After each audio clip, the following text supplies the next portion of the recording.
Hello everyone, welcome back to Monster Storms. In this video, I will be analyzing 4 of the deadliest tornadoes to ever hit Texas. The 1979 Wichita Falls tornado, the 1970 Lubbock tornado, the 1997 Jarrell tornado, and the 1953 Waco tornado. If you like weather-related content, please like and subscribe.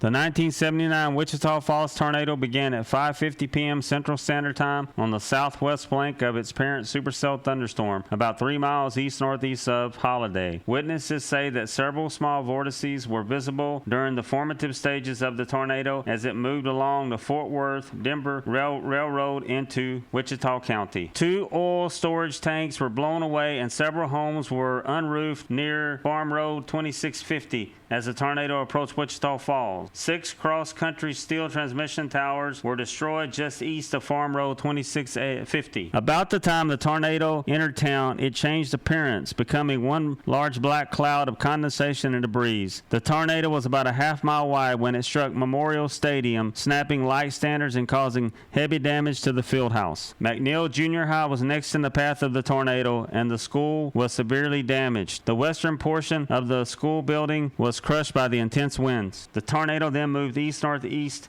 into the Western Hills neighborhood, south of Southwest Parkway. Several apartment complexes and many homes were destroyed, with several of the first deaths occurring in this area. The tornado expanding in size as it moved across Southwest Parkway, throwing automobiles about and leveling several businesses, including a bank and a fire station. The twister was almost a mile wide when it entered the Faith Village neighborhood on the north side of the east-west oriented Southwest Parkway. Most homes in Faith Village were demolished. Ben Milam Elementary School was heavily damaged as the cafeteria auditorium was completely destroyed and exterior classrooms were pummeled by debris. The inner hallways would have been the only relatively safe shelter in the building. Surprisingly, very few fatalities occurred in Faith Village. Most people heeded the warnings and took shelter inside interior small rooms in their homes. Most of the destroyed homes had some of the interior walls standing after the tornado. After moving out of Faith Village, the tornado destroyed several businesses, including a restaurant on Kent Boulevard. 3 people were killed in the restaurant. A number of people were also killed in the parking lot of Sykes Center Mall, also on Kent Boulevard. Some of these people attempted to run to their cars from the mall.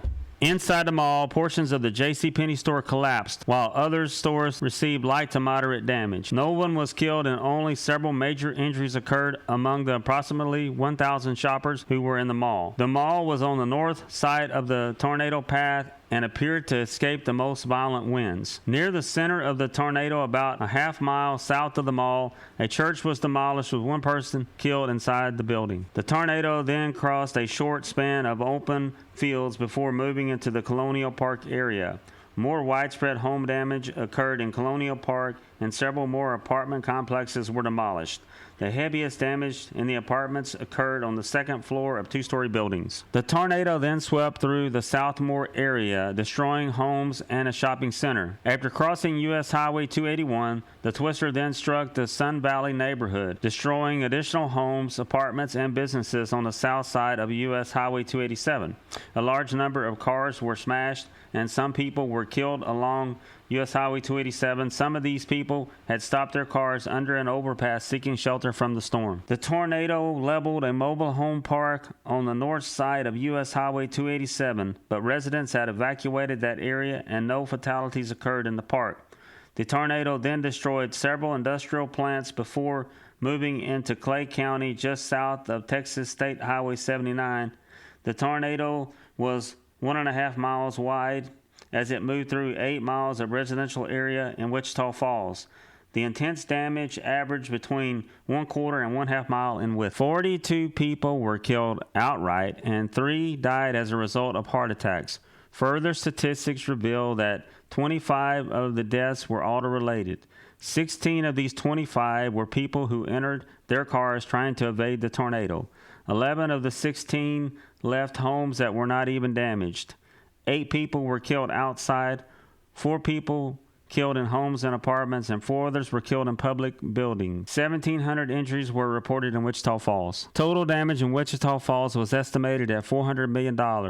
3,095 homes were destroyed, and 600 were damaged. 1,062 apartments and condominiums were demolished, and 130 were damaged. In addition, 93 mobile homes were devastated. It is estimated that 5,000 families consisting of almost 20,000 people were left homeless in Wichita Falls. Dissipation of the tornado occurred northwest of Waco, Oklahoma, bringing the path length to 36 miles in Texas and 11 miles in Oklahoma. Thanks everyone for watching. Hello everyone, welcome back to Monster Storms. In today's video, I will be analyzing the May 11th, 1970 Lubbock F5 tornado.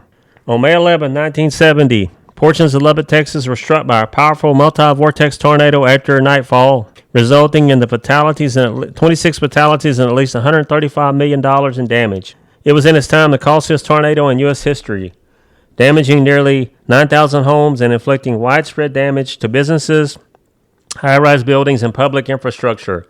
The tornado's damage was surveyed by meteorologist Ted Vegeta in what researcher Thomas P. Granzillis described as the most detailed mapping ever done up to that time of the path of a single tornado. Originally, the most severe damage was assigned as an F6 rating on the Vegeta scale, making it one of the only two tornadoes to receive the rating. Later, it was downgraded to an F5 rating after Vegeta declared F6 damage was inconceivable. The extremity of the damage and the force required to displace heavy objects as much as was observed indicated that winds produced by vortices within the tornado may have reached as high as 290 miles per hour. Although skies were clear and dry and sunny in Lubbock during the afternoon of May 11th, the westward push of a dry line brought moist air into West Texas, providing suitable conditions for thunderstorm development after 6:30 p.m. Thunderstorms are in progress over the Lubbock area. At least two tornadoes developed prior to the main F5 tornado, including one that tracked across parts of eastern Lubbock near US 87. The primary F5 tornado touched down in southwestern Lubbock at 9:35 p.m. and over the next half hour carved an 8.5-mile long path of devastation covering roughly a quarter of the city, with the twister lifting near the Lubbock Municipal Airport shortly after 10 p.m. The tornado varied in size, spanning from 1.5 miles across when it first touched down, before narrowing to around a quarter mile by the time it lifted. Severe damage was wrought to high-rises and other buildings in downtown Lubbock, including the 20-story Great Plains Life building. The tornado briefly moved west and weakened, causing light damage to the campus of Texas Tech University before re-intensifying and resuming a northward path. The tornado's most destructive impacts were observed in the Guadalupe Barrio north of 4th Street along Texas State Highway Loop 287 and near the Lubbock Country Club. In these locales, some homes were completely leveled and many were irreparably damaged. Around 119 aircraft were damaged at the Lubbock Airport, where the Lubbock office of the United States Weather Bureau was located. As of 2023, this remains the westernmost F5 EF5 tornado recorded in the United States. Now let's dive into the meteorological synopsis of this event. The severe local storm unit cells within the National Severe Storms Forecast Center of the United States Weather Bureau, tasked with issuing daily outlooks projecting possible severe weather over the U.S., did not initially highlight the possibility of severe weather over West Texas when the agency issued its daily outlook at 4 a.m. early on May 11, 1970. 6 hours later, cells amended the outlook to indicate that isolated thunderstorms with large hail were expected in high plains of West Texas east of Pecos late afternoon and early evening. The afternoon was warm and dry in Lubbock, with the temperature rising above 90 degrees and the dew point remaining at around 40. As the air mass over the region became increasingly unstable, the forecast agency later advised the possibility that some of the isolated severe thunderstorms could be severe. However, the atmospheric conditions aloft were generally unsupportive of a tornado outbreak. The skies over Lubbock were initially clear on May 11th, with the ambient moisture too low to support severe convective storms on its own. However, moist air from the Gulf of Mexico spread north-northwest into the area during the day, providing sufficient buoyancy for convective development. Cumulus clouds began to proliferate over the region by around 4 p.m., and towering cumulus clouds began to develop over West Texas, darkening the skies over Lubbock. The WSR-57 weather radar site in Amarillo, Texas, began detecting radar echoes south of Lubbock at 6:30 p.m. Lubbock radar later picked up on a thunderstorm with a diameter of approximately 10 miles forming near Woodrow, Texas, 15 miles south of the Lubbock Municipal Airport. Satellite imagery from the ATS-3 satellite showed that the storm emerged about 15 to 20 miles behind the leading edge of the advancing mass of moist air originated from the Gulf. Although the westward retreat of this boundary, known as a dry line, would typically coincide with nightfall and a stabilizing of the atmosphere, it did not move far from Lubbock during the evening, maintaining a local area of converging winds and moist rising supportive of thunderstorms growth. These conditions were also bolstered by the approach of a shortwave trough in the mid-levels of the troposphere, serving as another contributor to rising air. By 7 p.m., the northern fringes of the storm were near the Lubbock city limits. A raw inside launch from the Amarillo concurrently showed that the tropopause had risen by 7,000 feet to 48,000 feet over the preceding 12 hours. The Amarillo weather radar also suggested that the thunderstorm cloud tops were rising to at least 46,000 feet. Ironically, at the time the storm was developing, the Lubbock Civil Defense was holding a meeting to discuss disaster preparation plans, highlighted by showing the documented film Tornado. The Lubbock tornado itself became the subject of another documentary, Twister, with a suitable emphasis on bumper sticker, "Lucky Me, I Live in Lubbock."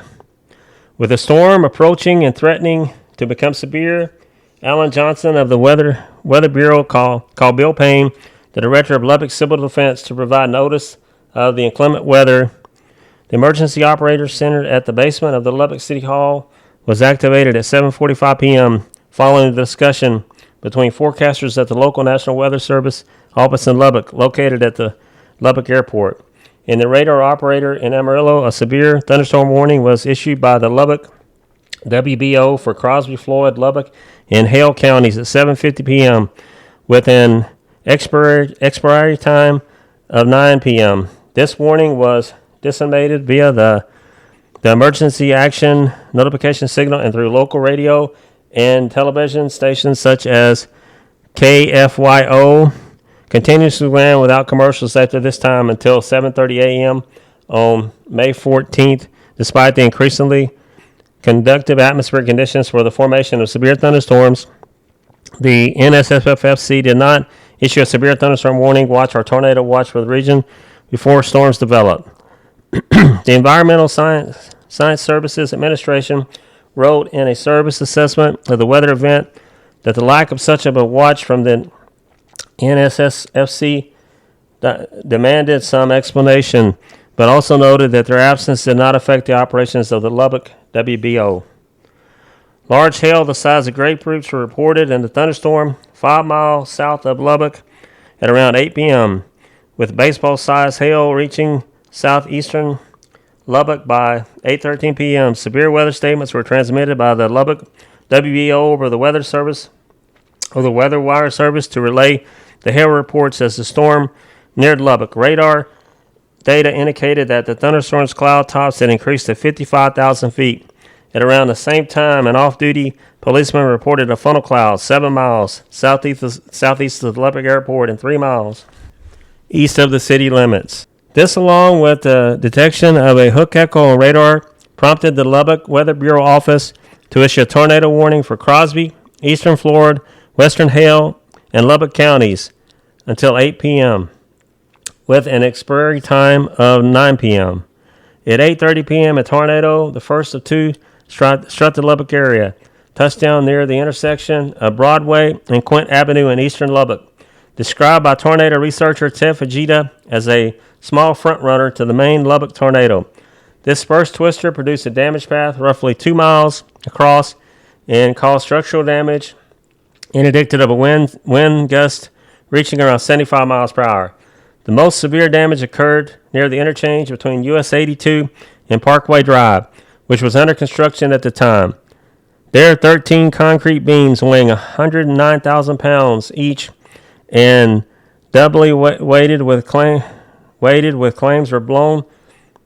chains were blown down from particularly from a partially built overpass by the tornado. At 8:40 p.m., the NSSFC issued a severe thunderstorm watch for the entirety of the southern plains.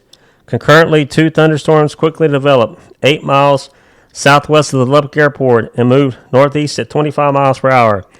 Their formation was noted on a severe weather statement issued by the Lubbock WBO, and at 8:42 p.m., At 8:59 p.m., the office issued a bulletin that extending the pre-existing tornado warning to 10 p.m.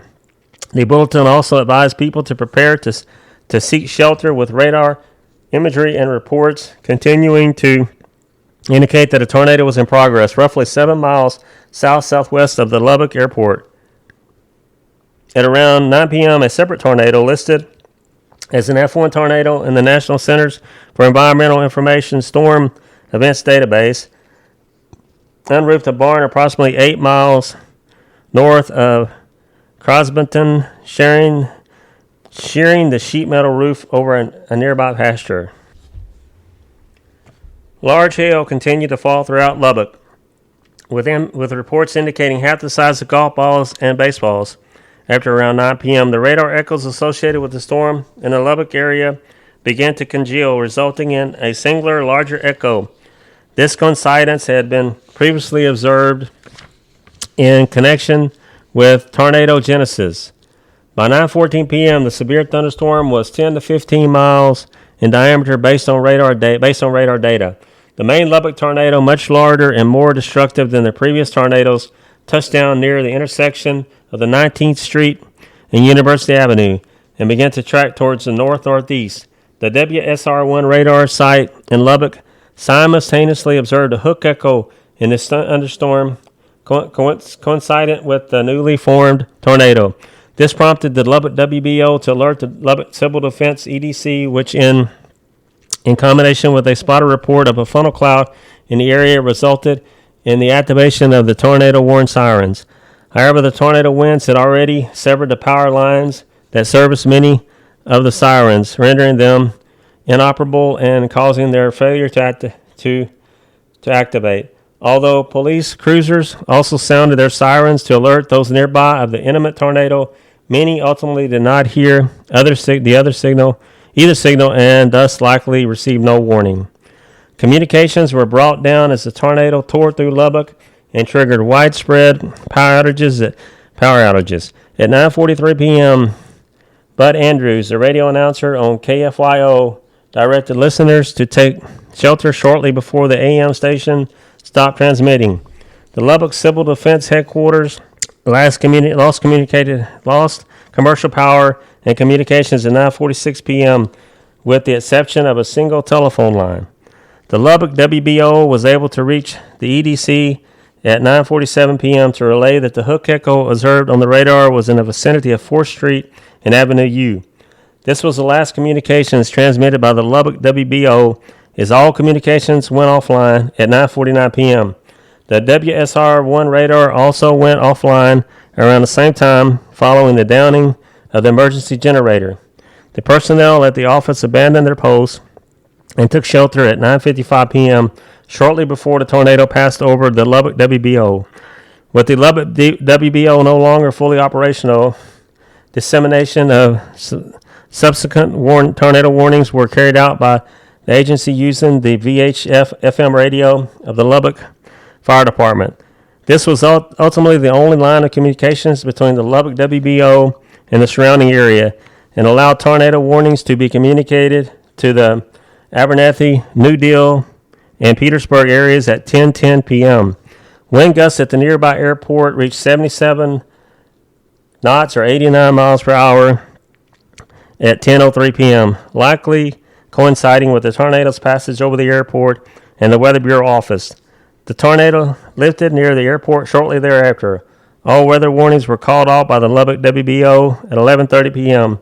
Once thunderstorms had lessened to a more moderate intensity around Lorenzo, Texas. Let's have a look at the impact caused by the 1970 Lubbock tornado. The primary Lubbock tornado, the second of two tornadoes that struck the city on May 11th, produced a damage path of 8.5 miles long and extending across 15 square miles of ground beginning at 9:35 p.m. in southwestern Lubbock, tracking through downtown Lubbock and lifting shortly after 10 p.m. near the Lubbock Municipal Airport. This damaged path covered nearly a quarter of the city. The tornado was 1.5 miles wide when it formed, and when it tracked through downtown, it was tying it with the 1947 Glacier-Higgins tornado as the widest tornado recorded in Texas history. The tornado narrowed as it tracked northeast, reaching a width of a quarter mile when it impacted the Lubbock Airport. It was the second tornado in Texas history to strike the downtown area of a city of comparable size, with the first being the 1953 Waco tornado, and is one of the most destructive to hit any U.S. city. As the tornado struck after nightfall, no photographs were taken of the twister.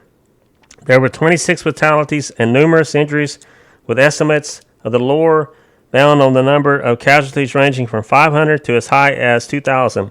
Approximately 1,500 people were treated for injuries and 96 people were hospitalized, with many of the injuries caused by broken glass in the downtown area. Estimates of the tornado's damage toll vary. The National Weather Service office in Lubbock lists the tornado as having caused $250 million in damage. The May 1970 edition of Storm Data estimated a $135 million property damage toll. Nonetheless, the lower estimate made the Lubbock tornado the costliest tornado in Texas history. It also became the costliest tornado in U.S. history, incurring more damage than the tornado that struck Topeka, Kansas on June 8, 1966. The Lubbock's tornado toll was later surpassed by a tornado that struck Omaha, Nebraska in 1975.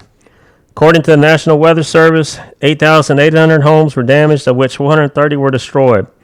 The American Red Cross estimated damage to 1,713 single-family homes, of which 460 were destroyed. Additionally, 600 apartment units were destroyed, and 250 businesses were damaged or destroyed.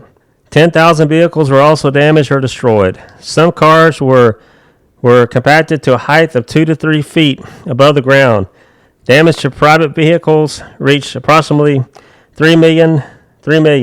Estacado High School, Thomas Junior High School, and 8 elementary schools. The tornado also caused essential power outages and disruptions to communications, knocking out service to 25,000 telephones.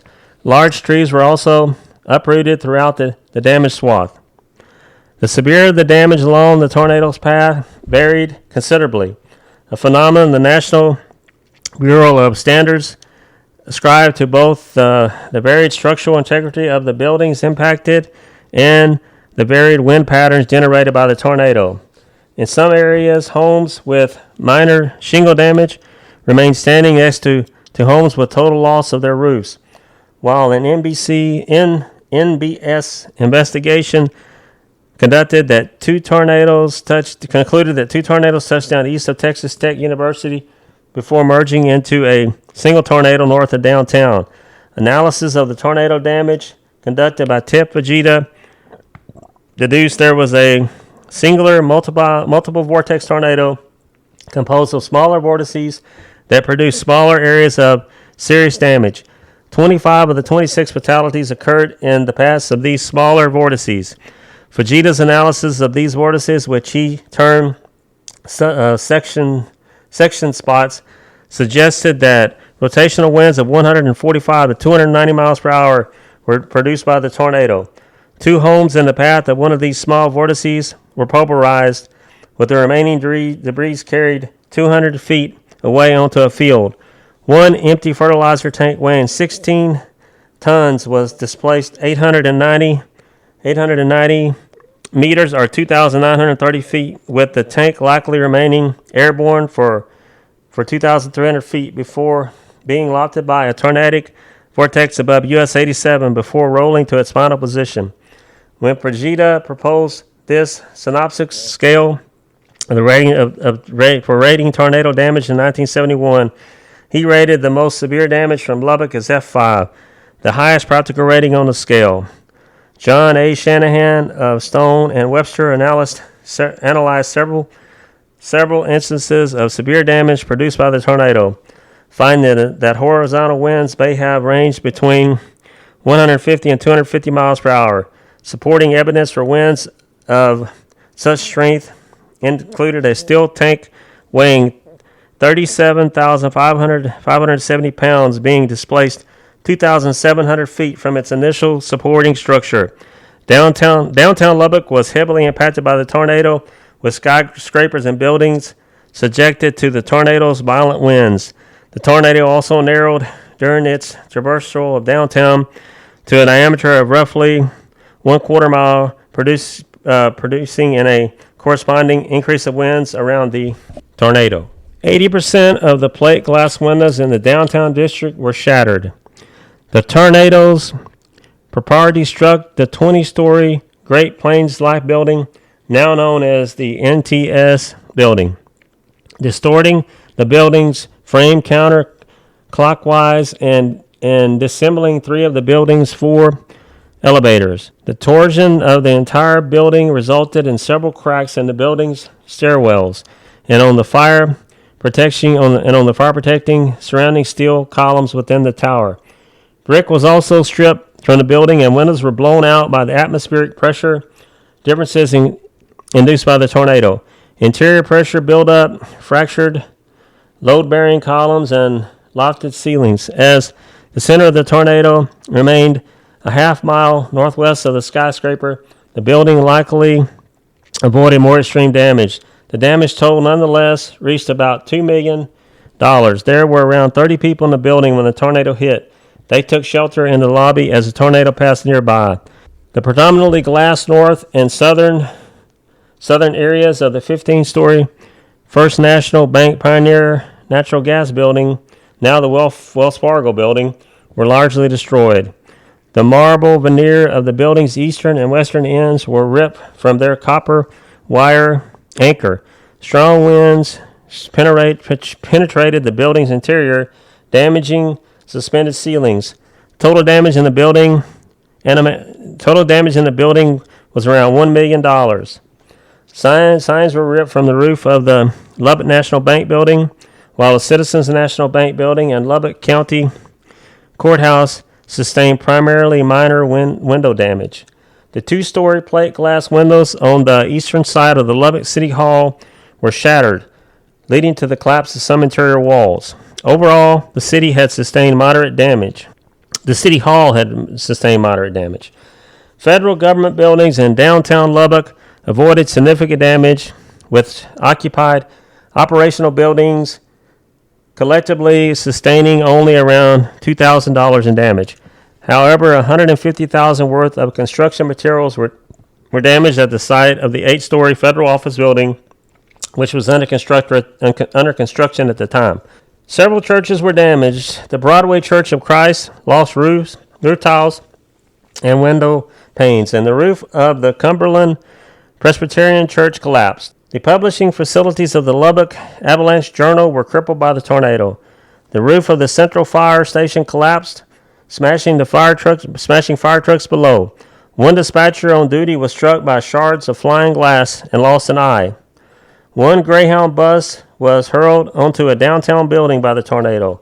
The steel frames of two buildings at the Newsom Living Center were contorted by the tornado. One of the buildings was destroyed while the other sustained heavy damage on its topmost second story. The tornado curved west. Its initial traversal of downtown Lubbock and weakened markedly, with the swaths of intense damage caused by the tornado's smaller vortices becoming less apparent.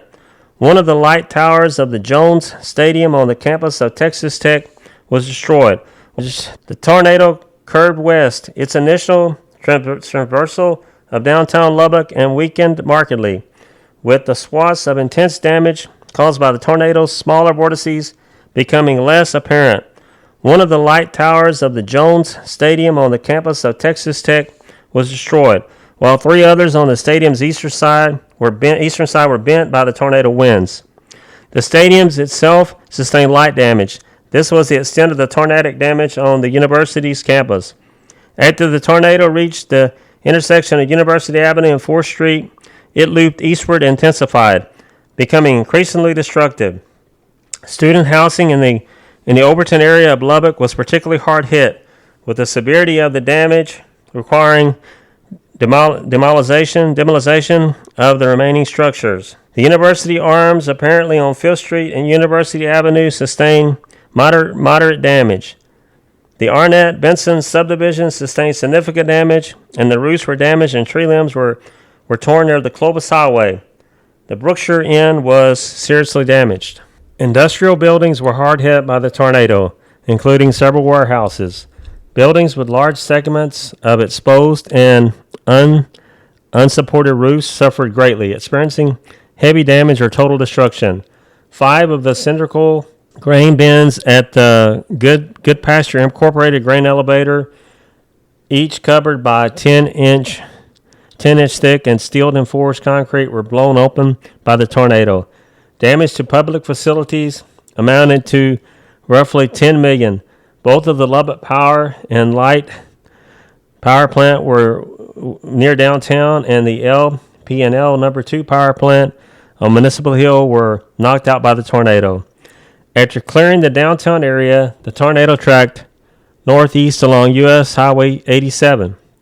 Significant residential damage was concentrated north of 4th Street.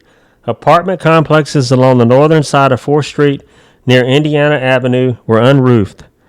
The motels on Avenues Q North Drive, the Amarillo Highway, were destroyed, where all motels lining 4th Street and Avenue Q north of 10th Street were seriously damaged. The Lubbock City County Health Department headquarters on Avenue Q were destroyed. A Ramada Inn adjacent to US 87 was directly in the path of the center of the tornado and was bombarded by quickly moving debris, resulting in loss of the motel's brick veneer. The motel's carpet was lofted 40 feet northward at 2 mobile homes parked north of downtown. Some homes were blown off of their chassis and overturned and crashed by the tornado. 80 mobile homes in total were destroyed, with another 30 taking severe damage. It was the second tornado strike in 2 years for one of the mobile home parks.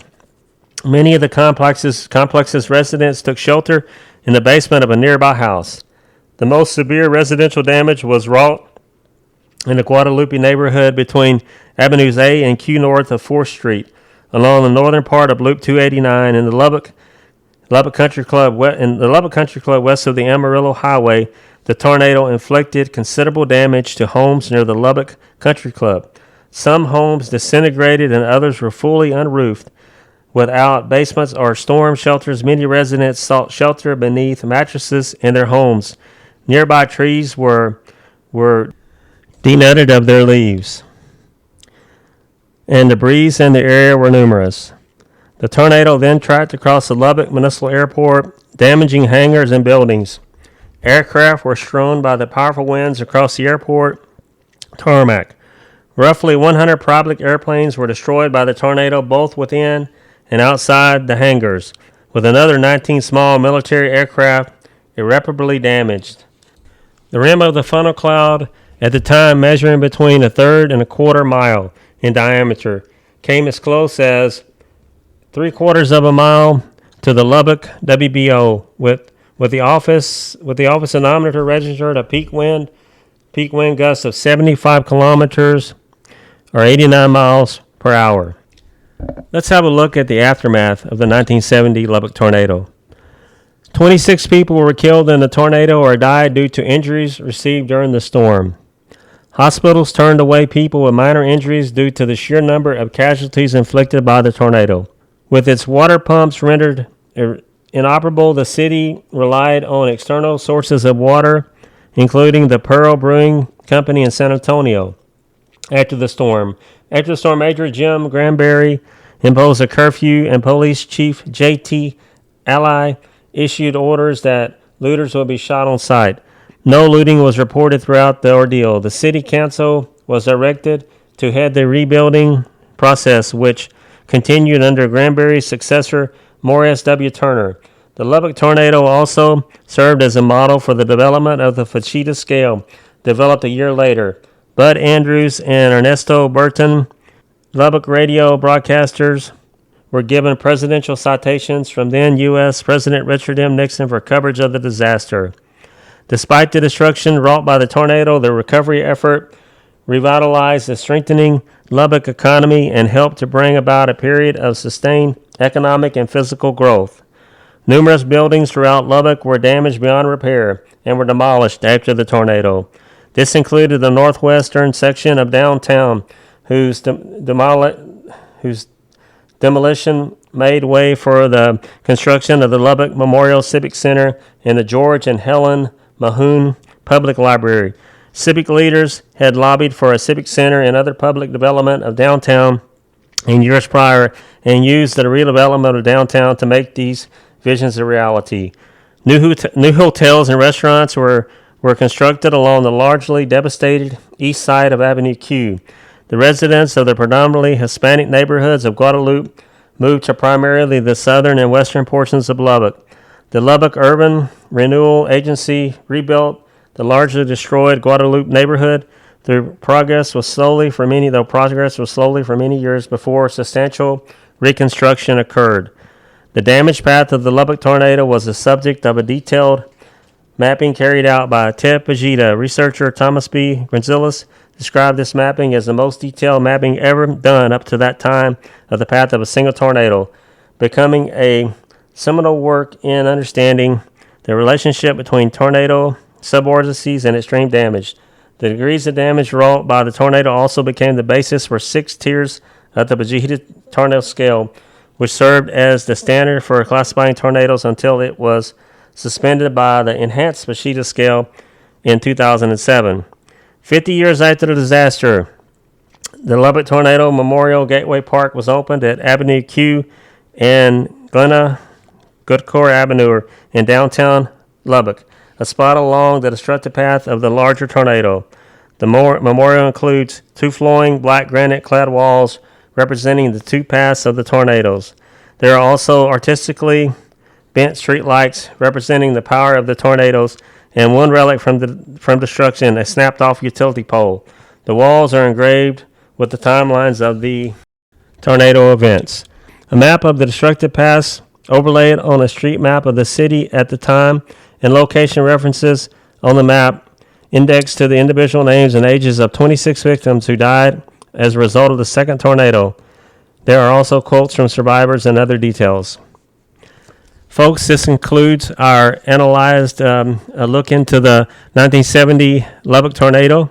I hope you've enjoyed it, and thank you and have a great day. Hello everyone, thanks for clicking on my video.